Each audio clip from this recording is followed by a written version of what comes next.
আসসালামু আলাইকুম guys. If commerce শুধু বুস্ট দিলেই সেলস আসে না। কিছু বেসিক নলেজ না থাকলে পেজ থাকবে, পোস্ট থাকবে, বাট অর্ডার আসবে না।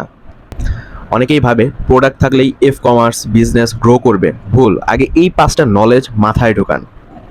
ইফ কমার্স মার্কেটিং করতে গেলে প্রথমে কাস্টমারকে বুঝতে হবে আপনার প্রোডাক্ট কার জন্য, তাদের এজ, ইন্টারেস্ট, বাজেট, প্রবলেম কি। এগুলো ক্লিয়ার না থাকলে কন্টেন্ট হিট করবে না। 2 নাম্বার হচ্ছে কন্টেন্ট নলেজ থাকতে হবে। কিভাবে product photo, video review, offer post দিলে মানুষ ট্রাস্ট করবে সেটা জানতে হবে। শুধু প্রাইস লিখে পোস্ট দিলে এখন আর কাজ হয় না।